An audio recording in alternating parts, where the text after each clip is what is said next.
let's get straight to it. We're talking about English fluency today. Specifically, how do you actually make headway when you feel like you have zero time? Yeah, it's a common problem. But we're looking at a really smart solution.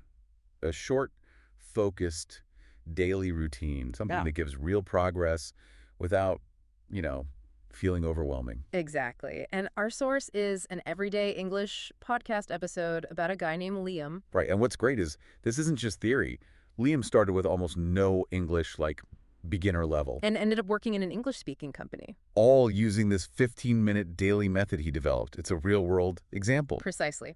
So our mission here is to really unpack Liam's routine, what made it tick. And pull out the actionable stuff that you listening can, well, use straight away. Because the big message is, even with limited time, real progress is definitely possible. You just need the right approach. Totally achievable. Okay, so where did Liam actually start from? What was his baseline? Well, apparently it was very basic. He said himself he pretty much only knew hello and how are you. Wow, okay.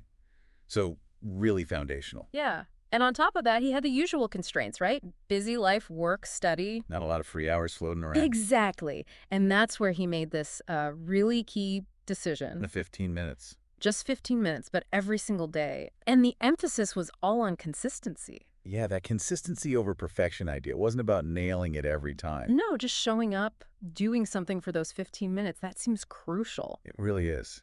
Yeah. Committing to something small like that makes it so much less daunting, you know? Lowers the barrier to entry. Absolutely. It taps into how habits actually form. Small, regular actions are way more sustainable than, like, huge bursts of effort now and then. Like compound interest for your brain. Kind of, yeah. Mhm. So those 15 minutes, he had a structure. Right, he did. Very clear. 3 parts, 5 minutes each. Okay. What were they? First, listening. Second, speaking. And third, a mix of review and this technique called shadowing. Ah, shadowing. Okay, interesting. Let's start with listening then. 5 minutes. What did he listen to? Well, initially, really simple stuff. Things like kids' stories, maybe slow news reports. Stuff that's easy to grasp. Makes sense. But then he progressed. As he got better, he moved to, like, YouTube videos, even movie scenes. Things he actually found interesting. Ah, the enjoyment factor. That's key for motivation, isn't it? Totally. If you hate what you're listening to, you're not going to stick with it long. Definitely not. Yeah. And his approach to how he listened early on. Yeah, that was interesting, too. He said he tried listening without subtitles first. Oh, okay. Focusing more on the sound. Right. The rhythm, the flow of the language. He'd even try and repeat words he could pick out. That's smart. Getting a feel for the music of the language, not just the words. Exactly. Okay, so that's listening. What about the next 5 minutes, the speaking part? That often feels like the hardest bit. It can be, yeah. But his main activity was, well, just talking to himself. Really? Like narrating his day. Pretty much. Yeah. He gave examples like, I went to work, I had coffee, I met a friend, basic stuff. Just verbalizing everyday actions. Yes. And he also focused on practicing common phrases, useful chunks of language. What? Oh, things like, can I help you? What do you think? Maybe. That's interesting. The kind of things you use all the time. Building blocks for actual conversation. Exactly. Right. And he did something else quite clever. He used a voice recorder. To listen back to himself. Ooh, Uh-oh. that takes courage. Yeah, yeah. He admitted he didn't like hearing himself at first. It sounded, not great. I can imagine. But he saw it as a tool. It motivated him because over time, he could actually hear the improvement. Ah, that makes sense. Concrete proof of progress. Very motivating. Super motivating. It gives you that boost to keep going. Okay, so that covers speaking. What about the final 5 minutes? Review and shadowing. How did that work? So shadowing, and it's quite a specific technique. You take a short audio clip, a sentence from a movie, maybe a podcast. Just a short bit. Yeah, short and clear. And you listen, and you try to repeat it exactly as you hear it, almost at the same time. Like an echo. Precisely.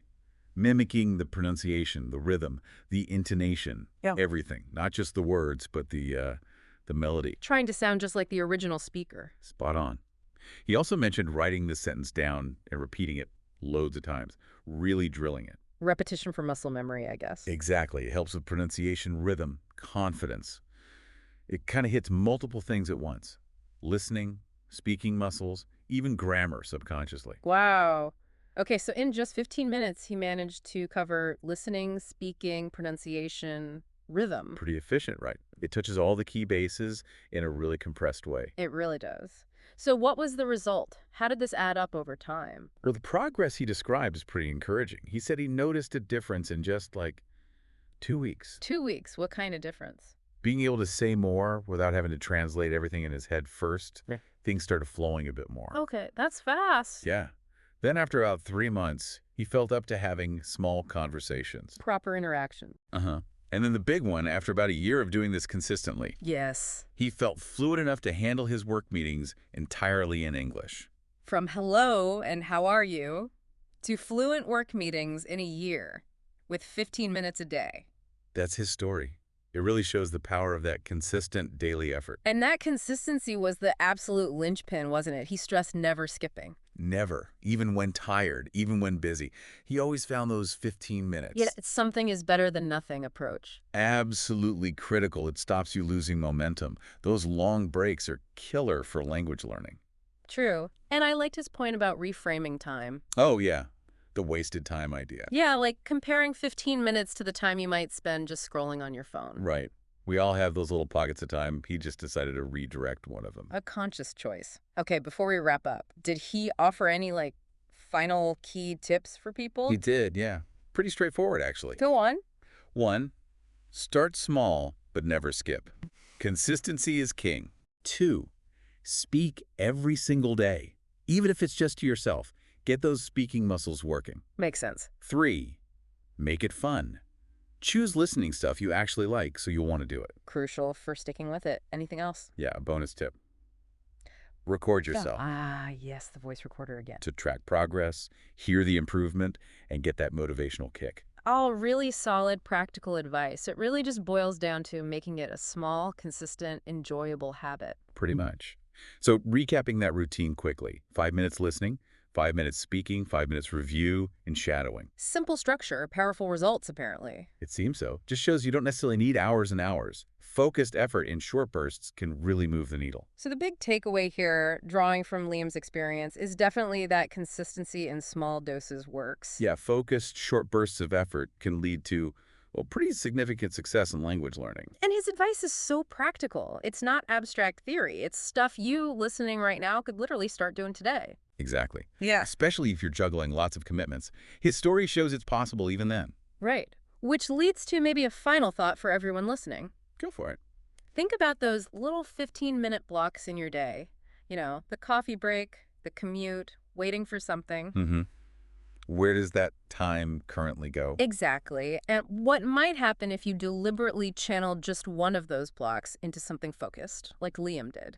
That's a great question. Redirecting that seemingly small amount of time. Yeah, it makes you wonder, doesn't it? How that principle of small, consistent habits could unlock progress, not just in English, but maybe in other areas too. Definitely food for thought. Where could that lead?